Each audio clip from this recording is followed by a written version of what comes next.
Well, it's going to be a rough and tumble election year. Both Donald Trump and Hillary Clinton have launched attacks against each other, with Trump calling Clinton lying Hillary, which is also a hashtag on Twitter now. And while attacking her over Bill Clinton's infidelity and her email scandal. Meanwhile, Hillary is on the offensive over Trump University, Trump's treatment of women, and his lack of foreign policy experience. All this without being nominated for their respective parties. This election could be one of the most divisive in U.S. history. So Clinton versus Trump, that's our topic for this half hour. And we want to hear from you on Facebook and Twitter. So be sure to check us out there, and hopefully we'll be sharing some of your thoughts. Joining us live right now in the newsroom is Fox 26 senior analyst Chris Tritico. We also have Democratic media consultant Mustafa Tamiz and Republican strategist and public policy analyst Jackie Bailey. Good morning to all of you. Good morning. So let's start about, what do you all think with the Trump versus Clinton? Is that something that, what do you all think about it? This is the most interesting election year I've ever seen. I'm as is these two. I'm a political junkie. Love politics. Love watching it. Love analyzing it. And love or hate Donald Trump, you got to give him credit for one thing. He has changed the face of American politics. There are no rules anymore, and he understands marketing better than just about anybody, and he has taken down Republicans with the way he approaches this, like the lying Hillary, lying Ted, and then the way he names people, it sticks. And he's done that here, and he's going to continue to do that. And this has gotten divisive before anybody's been nominated. These two are hacking away at each other. There may not be anything left by the time they get nominated. I've never seen a political race, a presidential race, get this divisive this quickly in the process. But generally, this early in the process, they're still talking about saying, we're just going to run a positive campaign. We're going to be good to each other, blah, blah, blah, blah, blah. Mustafa Tamiz, we're going to be good for the American people, and we don't have divisiveness till right before the election. What's going to happen in October when we get ready to do some real campaigning? Look, elections are always divisive. Ideologically, people come from two different sides. That's why we have a two-party system.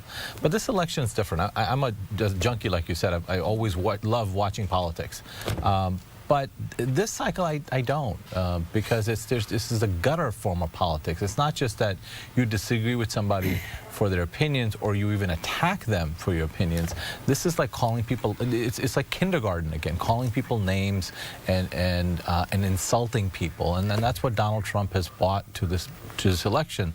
And I think that, you know, we have just lowered the floor of what can be said and what can be done during an election cycle. And I hope that we find a way back out. Donald Trump started out on his attacks. I'm not worried about what he did with Republicans, but with respect to Hillary, he started out attacking Bill Clinton's history with infidelity. What possibly does that have to do with Hillary? So not only am I a political junkie, I'm a policy wonk. And what's lacking from this race, both, actually Bernie was very clear, and a couple of Republican candidates are very clear on their policy statements, but the two main candidates of each party are not.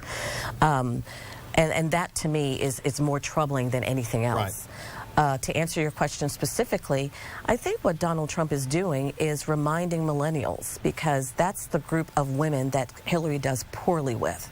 So reminding millennial women that Hillary is very constant in her message. This is the first time you can elect a woman. Elect me as a woman.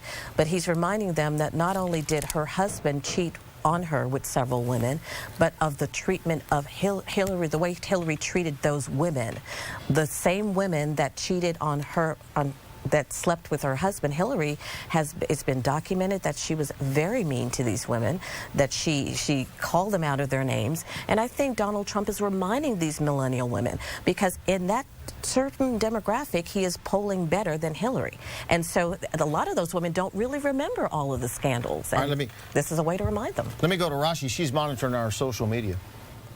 Yeah, so Jackie, to your point, there's a lot of people that are also talking about how Hillary Clinton, has all of these, she's victimized so many of her husband's victims and enabled him in his serial attacks on women. So to that point, there's this picture here that I want to show you, the war on women, and it's just a quote there: who is going to find out? These women are trash. Nobody's going to believe them. But like you were saying, Jackie, that it's Donald Trump just wanting to make people aware of what she has done. So the hashtag Lying Hillary has been trending. Everything I'm with her, Lying Hillary touches, collapses, and her charity makes off with millions. That's just one of the tweets that's out here. Other people are weighing in. Just like Mustafa Tamiz was saying, many people are very just kind of disgusted with what's going on right now. A lot of people that we've interviewed that are political gurus are just so into politics, and now they just say that this is kind of, I think you said, the dumpster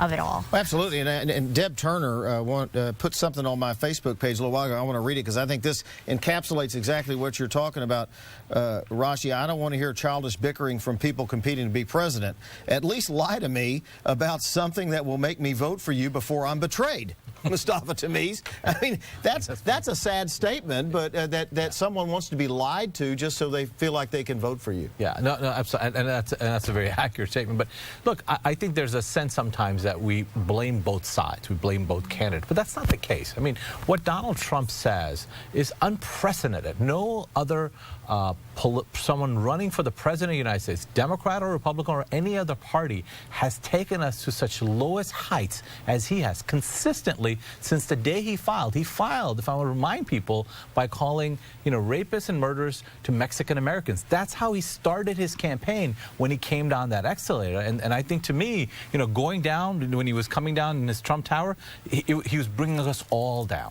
Well, unfortunately, you can't say that only for one of the main candidates. You look at Hillary Clinton and all of the lies that she's been telling. I mean, she wasn't even cooperative with the federal investigators who are looking into her email policies. You saw that scathing report from the IG, how she ignored policies, she delayed turning over her records, et cetera, et cetera. So Hillary has a lot of things in her scandal. Even with the death of Muhammad Ali, she decided to politicize that and decide to use that to attack Trump. So Hillary's not one who is not going below the belt. So to say one candidate's doing and the other one, that's absolutely foolish. Which is actually the whole point. And I think in Politics 101, it's always you're running against a certain candidate, and the fact that no one likes either candidate, that's really the mess we're in right now. That's right. That's the case, that the entire public, it's to be the first time we've elected a president that the entire public doesn't like either one of them. And that's the face of the public right now. That's the face of the electorate, and we'll see where it goes.